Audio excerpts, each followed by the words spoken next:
You're free.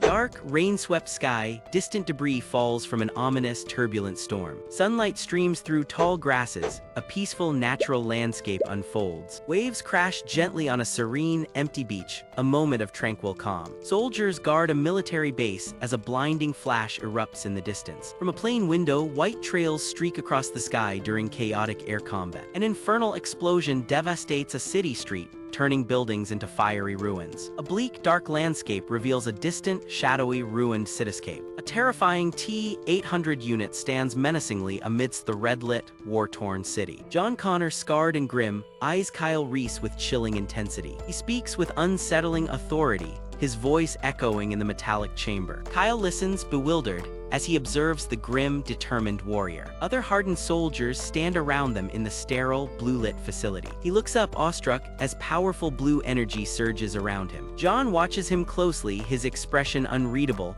a complex history unspoken. Kyle's bare feet step onto a glowing, circular platform, ready for transformation. He stands tall and muscular, now fully formed, radiating immense strength. The assembled observers stare up, witnessing his remarkable recreation. John Connor, a shimmering nanite form, violently rebuilds himself within the facility. Kyle is brutally dragged, bound by chains, through dark, grimy corridors. Pops appears grim-faced, his cheek ripped, revealing gleaming metal beneath. Sarah, bruised and weary, rises from the vehicle's floor, fiercely resolute. Pops drives the armored truck with unyielding focus, his damaged face stern. Kyle, dazed, flashes to a warm, sunlit memory of family and celebration.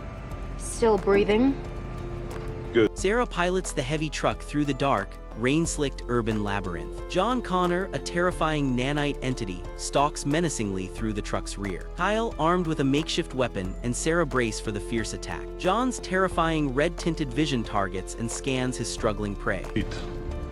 I think you hurt his feelings. It doesn't have. Shimmering liquid metal from his form drips onto the pavement, reforming. A sprawling, illuminated cityscape unfolds below, indifferent to the brutal fight. Sarah, shotgun ready, anticipates the next brutal assault inside the vehicle. His nanite body violently shatters the truck's rear window, attacking fiercely. A violent impact sends a police car careening, now a fiery inferno. Sarah, Kyle, and Pops move through the burning debris, vigilant after the chaos. Glistening liquid metal oozes on the ground, morphing into a new, terrifying adversary. Kyle and Pops confront the evolving John Connor, a deadly nanite endoskeleton. A blinding surge of yellow energy, Skynet's power, engulfs the industrial space. Sarah, Kyle, and Pops prepare to face Skynet and the relentless T-1000. John Connor, a towering, liquid metal monstrosity, rises ominously in the rain. Inside a hidden lab, a time displacement device hums with ethereal blue glow. Inside the hidden lab, the time displacement device hums with ethereal blue glow. John Connor observes the scene,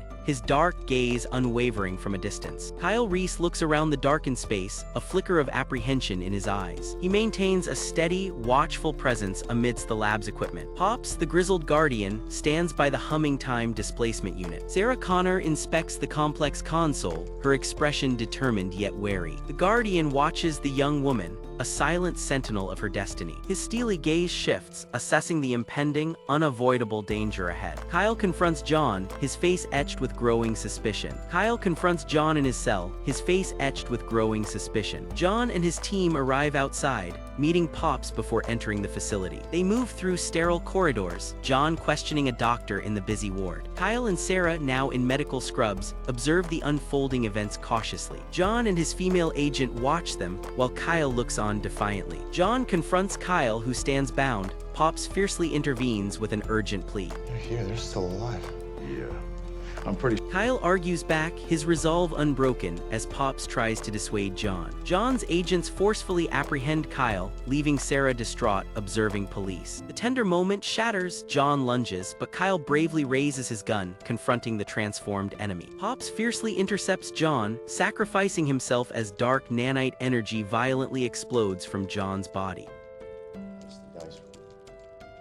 Sarah watches in horror, the evolving John liquidates, eerily escaping through a medical scanner. Pops and she sprint through the facility while John fully transforms, emerging as the menacing T-3000. He stares with cold malice at Kyle, then unleashes a devastating, destructive energy blast throughout the room. Soon after, the trio drives frantically, Kyle at the wheel, hurtling through the city's twilight streets. Pops navigates expertly. Sarah and Kyle exchange determined, anxious glances, their resolve hardening. The sleek Genisys towers rise against the sky, as another John walks confidently through its modern campus. He shakes hands, a charismatic leader, overseeing the enormous, complex Genisys core within the lab. He smiles, observing the bustling research, as crowds gather outside for the momentous Genisys launch. An executive announces the launch to an eager crowd, while the vast, glowing Genisys core hums inside. Meanwhile, the sinister T-3000, now in human form, sits at a control panel, commanding the system. Far away, Kyle and Pops open a hidden bunker entrance, revealing a clandestine arsenal. Inside, they meticulously load ammunition and prepare an array of powerful weapons. Sarah moves efficiently,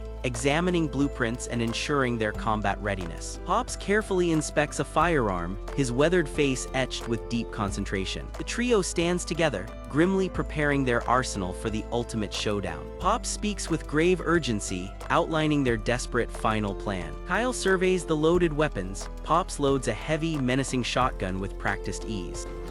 You die. That's what happens. Pops looks determined. Sarah then speaks with fierce, unwavering resolve. Her eyes convey fierce determination as she shares an intense, tender gaze with Kyle. She then shoulders a powerful shotgun, utterly prepared for the looming battle. John Connor's visage is distorted by a pulsating red light, betraying his monstrous transformation. Dark energy swirls, coalescing into a shimmering blue form, signaling a grave new threat. A security official, oblivious, discusses the global system's launch over the phone. Sarah Connor and Kyle Reese storm the facility, their combat boots hitting the ground. A shimmering blue entity, John Connor's monstrous form, manifests violently. What I'm gonna do?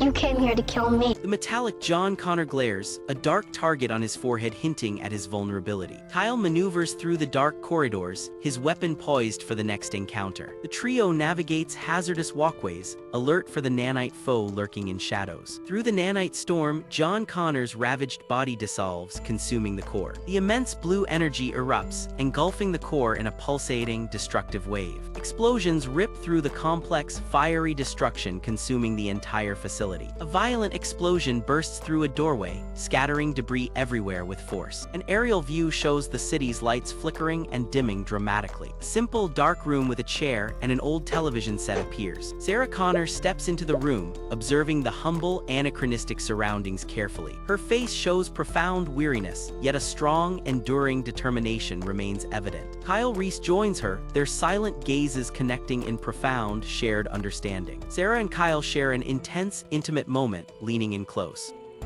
You're free.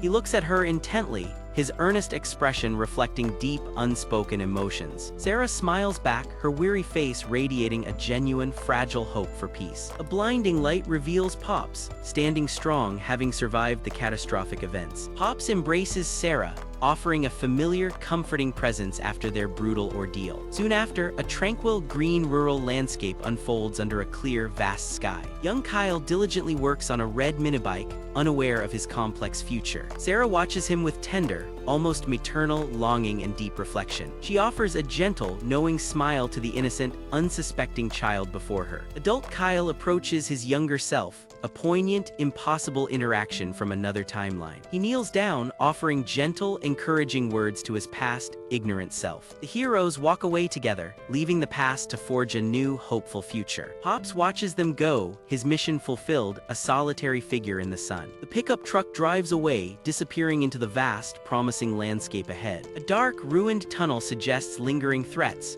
A pulsating red core gleams ominously. Moral of the story, just use a burner phone and chill, fam.